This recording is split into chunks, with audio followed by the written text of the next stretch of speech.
Hey there, art nerds. So I received a request to talk about some of my favorite watercolor brushes, as well as the watercolor brushes that I would recommend to somebody who is just getting started with watercolor, or maybe somebody who's looking to upgrade from that just getting started with watercolor inexpensive set to something that they're gonna like just a little bit better. So I collected some of my favorite brushes and I can't wait to talk about them with you guys.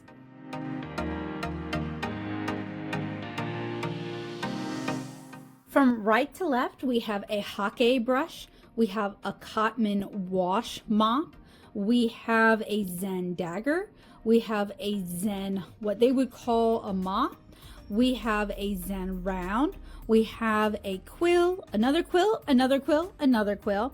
We have a silver black velvet round in 3 descending sizes, and then we have a small Cotman synthetic round. So if you're new here, hi, hello, welcome. I'm Becca Hilburn. I'm a watercolor comic artist and illustrator. The brushes that I'm going to be talking about today, are the brushes that I use the most. So they are not necessarily the best watercolor brushes for just any artist. They're not necessarily the best brushes for a floral artist or a brush letterer, but they are the brushes that I use all the time, and they are the brushes that I would recommend. And as a watercolor comic artist, I have to be able to paint a lot of different things, so I need good all-rounder watercolor brushes that can get the job done. I have talked about some of my favorite brushes for beginners. I have reviewed a bunch of different brushes over the years, and I've also talked a lot about affordable watercolor brushes. So today I get to be indulgent and talk about what I like when it comes to watercolor brushes. Another note is that good watercolor brush care is important to the longevity of your brush. You guys will notice I have a lot of natural fibers in here, as well as some synthetics, as well as some mixed fiber brushes. So with good brush care, you want a brush soap, and from time to time, if you're using natural fiber brushes, you want to use a conditioner. Your brush soap could be something as simple as a mild baby shampoo that you gently work in to remove the dry paint, or it could be something like this here. The Masters Brush Cleaner and Preserver. This stuff smells lovely. It's sold in cakes like this. A little lasts a long time. And it can really go a long way to increasing the livelihood, the longevity of your brush. You guys see these little red caps?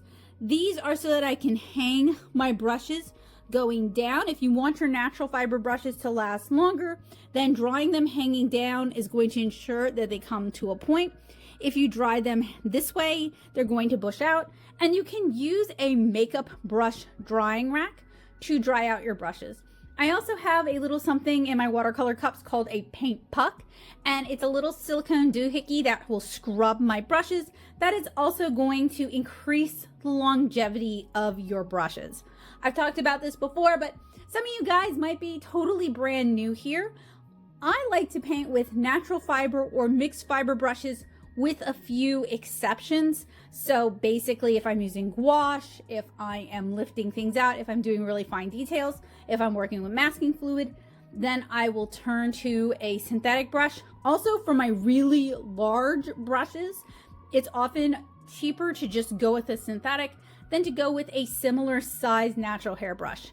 I also did not buy all of these brushes at once, and I do actually have a lot more brushes. I buy a brush or two every time I go to the art supply store, figure out what I like, and then buy more of it. So a collection like this is like 10 years.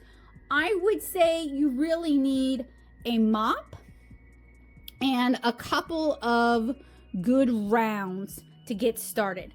But that's just my opinion. Landscape painters may feel differently. Floral painters may feel differently. Your mileage may vary. I'm going to have links for what I can down in the description, but I do want to point out that my Amazon links are affiliate links, so I see a little bit of money from them. I don't have an affiliate with Blick, so I don't see anything from Blick links. So if you like what I do and you want to help me continue to do it and you want to help support it financially, you can join me over on Patreon. So I thought it would be a good idea to demonstrate these brushes for you guys, show you guys what kind of marks they make, so you guys can kind of get an idea of what they're useful for. I'm going to start with my Hake brush. These come in a few different sizes, a few different makes, a few different materials. This is a goat hair Hake brush, and I only use this brush when I'm stretching watercolor paper. You can also use a mop like this if you want to, and I do have some tutorials on how I go about stretching watercolor paper, but I thought I would share a little demonstration of how I use this brush to stretch my watercolor comic pages.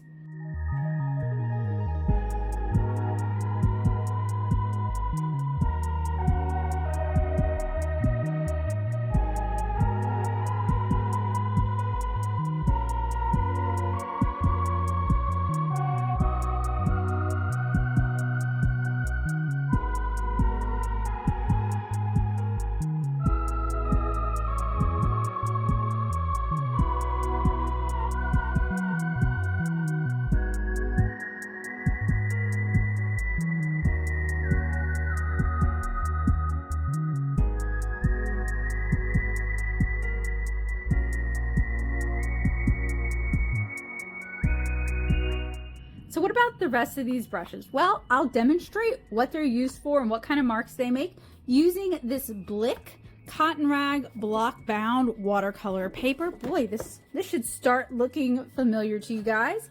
And the Boku Undo Japanesque color, because this has really nice big pans and will really let us kind of get in there. Speaking of getting in there, I have a small ceramic sauce dish. I use this for washes. Add a little water from, this thing is so neat. I got it from St. Louis Art Supply a while back. I use it for clean water. It is so perfect for adding a little bit to half pans, for adding a little bit to palettes. It's neat. It's so much easier than me trying to pour and spill things all over the place. So washes, mops like this are meant to kind of cover a larger area. So I'll show you guys what it looks like just like that. And then I'll show you guys what it looks like when we've like really saturated the brush and we've really got a good amount of water in there. And I'm using a cold press paper, so there is going to be some paper texture and feedback, but a wash brush like this is used for covering large areas. So whether you're stretching watercolor paper or you want to add like a big field of color, a wash brush is going to be handy for that. And honestly, there's no point in doing anything other than synthetic unless you guys can tell me some good reasons why. I'm sure there's some like good special effects techniques you can do with like a natural hair mop, but you know, for affordability and accessibility and durability, I think I have had this brush as long as I've been painting Kara, so over 10 years. You can't beat a synthetic wash. Something else similar would be this large synthetic mop. This is a Zen. One of the nice things about Zen synthetics is they are very affordable. I think they're all at the same price point. So you could use a mop like this for really nice kind of dry brush effects, or similar to the Cotman mop, you can use it for larger area fills. Something else that's nice about this is if you are newer to watercolor and you haven't trained yourself out of leaving your brush in the water, this is a resin handle. It's far less likely to crack the way wooden handles do. That said, you still don't want to leave it in the water. It's going to like bend your bristles. It's going to soak up into the ferrule. It's just not a good idea. So we'll move that out of the way. I'll grab another sort of special effects brush. This is a Dagger. This is a Creative Mark Zen Dagger. Now, I'm not the biggest dagger user yet, but this is popular among the florals community, and it's capable of these like really nice expressive marks with just kind of a flick of the wrist. How you hold it, how you handle it is what kind of changes the marks. Let me see if I can kind of force it to do more like a wash. It's a little more difficult to control. So other than maybe doing florals and trees, I don't know about this one. It's not one of my favorites, but it is one that comes up often, so I thought it would be worth talking about.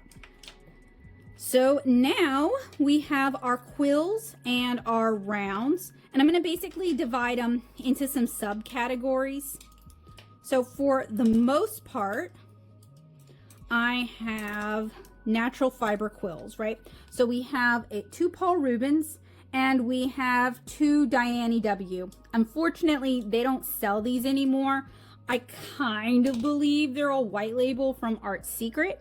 So the cool thing about a quill is you get to feel like an old-timey artist, but also it's basically like a round. So a lot of the same properties that you would find in a round, you're gonna find in a quill. And what I mean by that is you can do finer lines with a larger brush.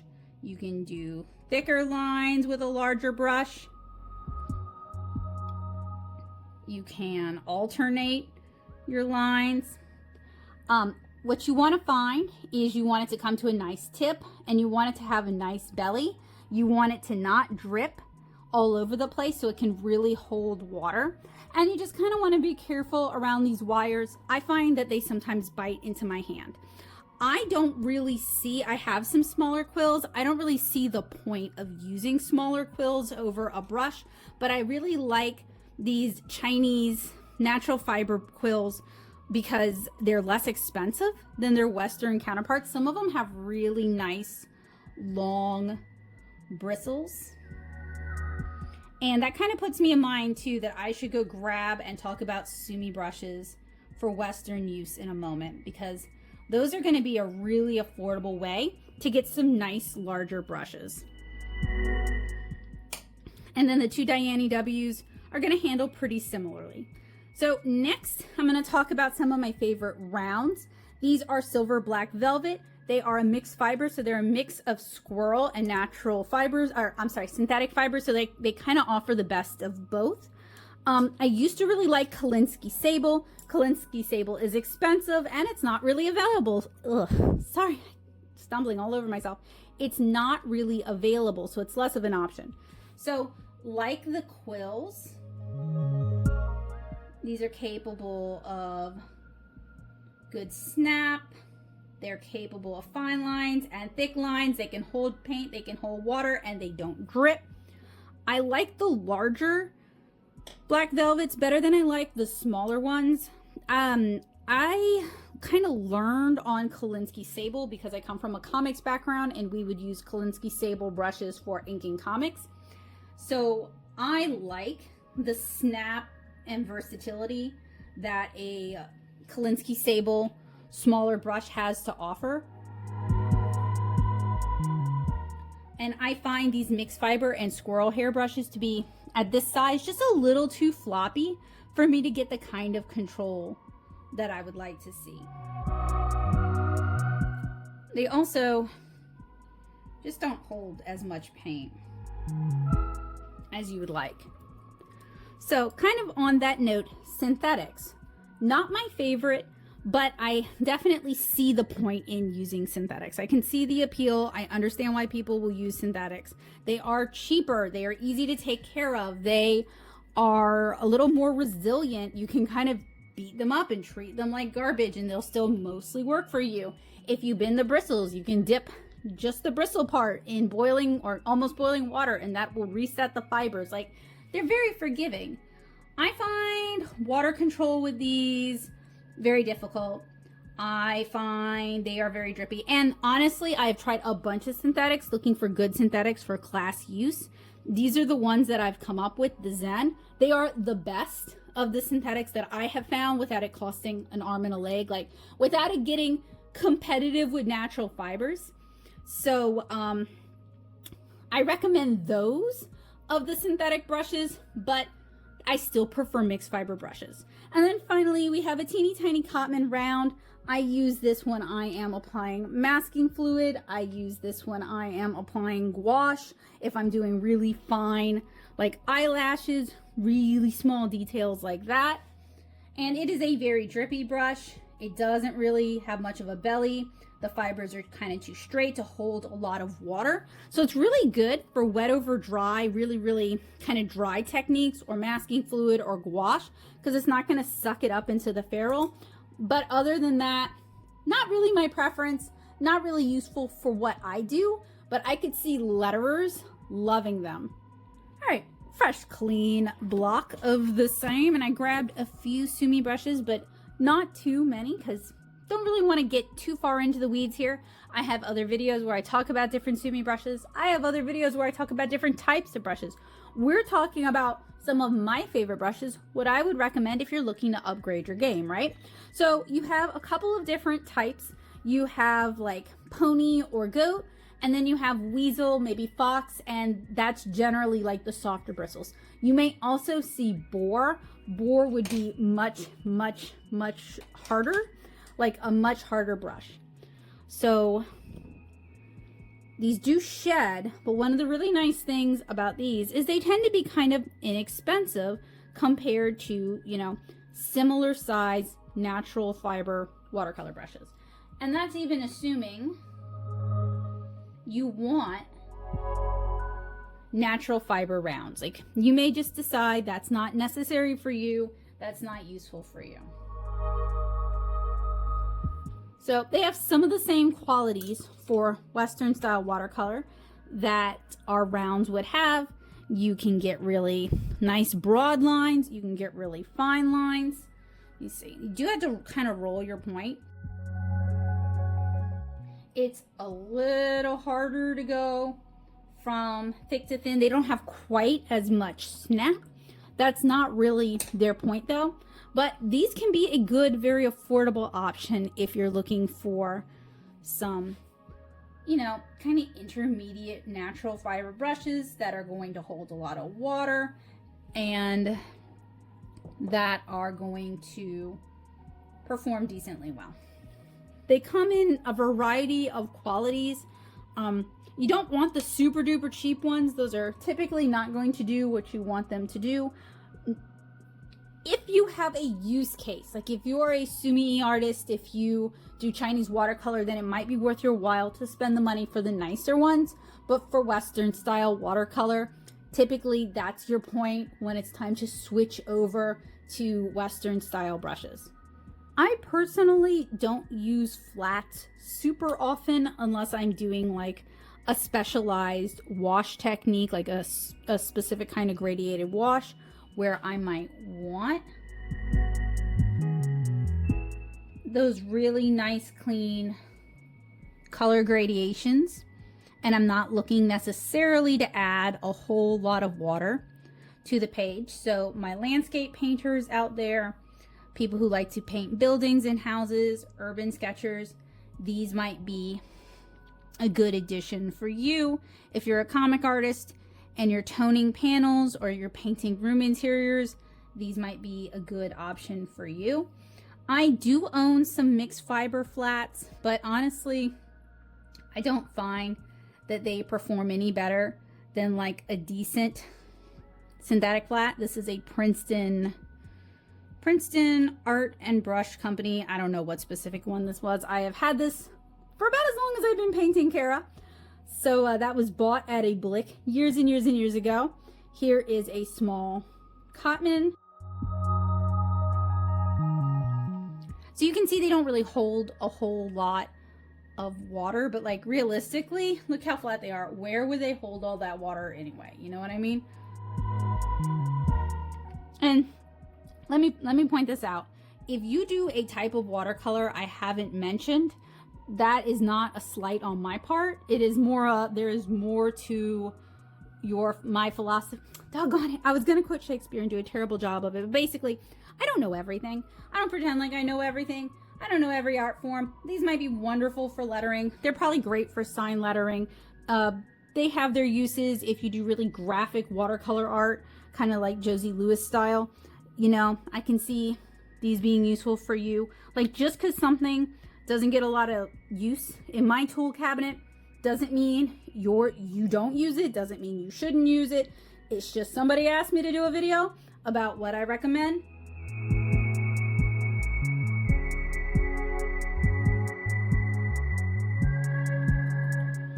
I'm not here to yuck your yum. And what I mean by that is I can dislike something and say that I don't like it, that it doesn't work for me, while still acknowledging it, that it could work for you, that you may find it useful, and while still acknowledging that you're a valid artist making valid art and that there is room in the world for both of us. Don't yuck your yum doesn't mean I can't have differing opinions. It just means that I acknowledge that your opinions have a place too. And speaking of your opinions having a place, if you use these materials differently than I use them, if you have different recommendations, if you have suggestions for things that I missed, please do let me know down in the comments below. I am always loving learning new things about watercolor, new tricks, new tips, new uses. I've been reading a bunch of watercolor books during the Easily Influenced series. I love seeing what people use and how they set up their palette and how our works differ. So you are very welcome to please share your opinions down there. So there is just one more brush that I really like and I haven't talked a whole lot about, and that would be this. This is a Zen brush. It looks like it's a flat. It's not. It's a scrubber. It is a soft, short bristle synthetic scrubber. And what you would do with this, I don't think it's going to work with any of these, but I will give it a shot. You wet it with clean water, obviously, and then you just gently scrub at the paper. And what it does is it gently releases the pigments so that you can lift them up. Love that thing. It is so good for cleaning up like lines and like just slightly out of the border watercolor on comic pages. It is great. I really, really like it. So what does Becca Hilburn, watercolor comic artist and illustrator, recommend? I recommend a Hake brush. I recommend a mop. Synthetic is fine. These are wet, so I don't want to put them directly on my watercolor. If you are on a budget, the Royal Langnickel Zen, specifically their watercolor brush, not the mixed media brush, but the watercolor brush line, these are great. They're very affordable. They perform very, very well for synthetic watercolor brushes. These are what I use when I teach classes, and these are what I use when I make art kits because they are both affordable and they work really well, and they're sold like all over the place. I think they're overpriced at Michael's. I wouldn't buy them at Michael's.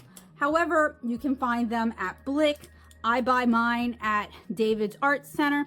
And if you buy 10 or more, and I don't know if they all have to be the same type of brush, Blick starts doing bulk savings. So I really like those. A good flat or two is a handy thing to have. I just go with synthetic. I don't find the natural or mixed fiber ones are all that much better. If you're on a budget and you want natural hair brushes, Sumi brushes can be a great addition, but they do shed hairs a lot and not all of them are made equally. If you want to feel fancy and you don't mind investing a little bit of money, I really like watercolor quills, especially the natural hair ones. These get a lot of use in my house. The Dainyw ones are great. Can't really find those so much anymore, but the Paul Rubens ones are also really good. I also really like silver black velvet rounds. I have these in a wide variety of sizes. This is the brush you guys see me paint with the most. I like rounds because, as I have made this joke 1,000 times, it is a dead horse by now, they're good all-rounders. You can paint a variety of things with rounds. They're just good workhorse watercolor brushes. Now, I do recommend smaller synthetic rounds for your masking fluid and for your gouache. They are cheaper. They're going to pull a finer line. They're good for dry over wet, dry over dry, fine details, that sort of thing. And if you're inking, not shown, I recommend Kolinsky Sable for inking, or do what I do and use a brush pen. Here's some examples of some of these brushes in action. So we were talking about my favorite watercolor brushes, and I showed you guys a bunch of different options, but I wanted to show you guys some of the ones that I use in practicality all the time. So I am about to start this start to finish watercolor illustration. I'm about to start painting. That's what you guys see set up. So I went ahead and washed and selected some of my favorite brushes, and I washed them because I was just painting 7-inch Cara pages with them. So there's, you know, definitely some darker pigments kind of ground up into there. So we have the Dainyw size 4. This is a really big quill. We have the Paul Rubens size 3. And then we have a bunch of silver black velvet brushes. By the time I'm adding gouache, I may go grab like a Cotman synthetic or some other less expensive Golden Taklon synthetic round just to kind of get those fine details in. But this is pretty much what I'm going to use. This is pretty much what I find myself grabbing time and time again. And kind of the only way I could figure out what brushes I really liked was by trying a bunch of brushes over the years. So I've painted most of this crystal using 2 brushes. This one and this one. I think I haven't used any others. If you have a really good point on your round and you have steady hands and you can just kind of get in there, you can pull some really, really fine lines and really kind of get into those details. You don't necessarily have to have all of those smaller brushes. I also kind of dabbed out excess moisture on my paper towel here because while the silver black velvets are pretty good in general for water control, they're not perfect. And on nights where it's particularly high humidity, they're going to get kind of drippy the same way a synthetic brush might get. So having a mixing palette off to your side so you can get the color mixed onto your brush and then dabbing off the excess on a paper towel is going to be a must-have even with nicer quality brushes. So I want to paint the sky blue back here. I am going to use this larger, chunkier quill. I may even get a bigger one than this. I could theoretically use this one, but I do worry that this one might be a little bit harder for me to control because it's a little bit longer. It would be great though if I was trying to taper the fill out into kind of a nice long line. Using a quill for something like this allows me to get into all those teeny tiny spots in a way that using a mop or a Hake brush wouldn't allow. Here, I think this larger quill will work better for what I'm looking to do.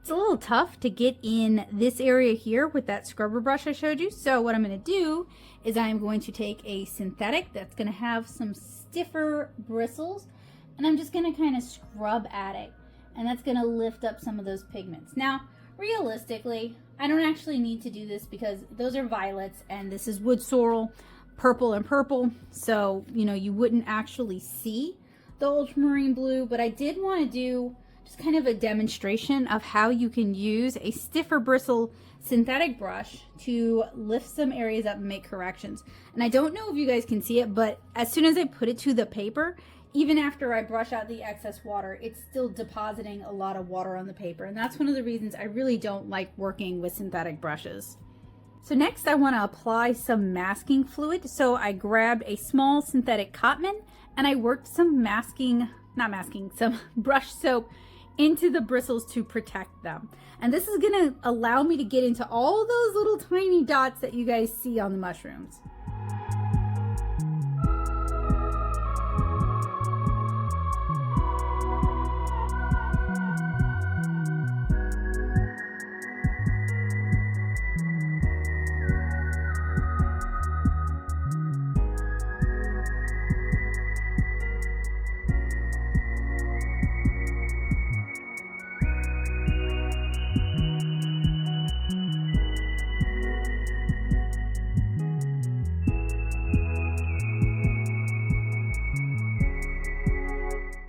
As I'm painting, I go from larger brushes to smaller brushes. So we're going to work from filling large areas to using the smaller brushes to start doing details. If you work with too small a brush and you're covering too large an area, the paint's going to dry on you. It's going to look kind of streaky. It's going to take forever. It's going to be a lot of repetitive restraint, and it's going to look kind of muddy. So working with a larger brush and kind of creating washes with that larger brush and then going in and doing your details with the smaller brush is going to really help solve a lot of those problems. And I really encourage you guys to work with the largest brush you're comfortable with, which is why it's important for your rounds to come to a really nice sharp tip.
So thank you guys so much for joining me today. I hope this was helpful, useful, and informative. If you didn't quite find what you're looking for, or you would like more information about watercolor brushes, I've got you covered. Make sure you check the description down below. I will have several videos down there that I think will really pique your interest. From time to time, I do review and talk about brushes, usually in bulk, so keep an eye out for that. If you like what I do, make sure you click the thumbs up sign and you click the subscribe button to join me for more tutorials, art supply reviews, supply overviews, all that sort of good stuff. Thank you guys so much for hanging out with me today. I hope to see you guys again soon, and I hope you guys have a wonderful day, and hopefully this was helpful in helping you guys make art a habit. Bye guys!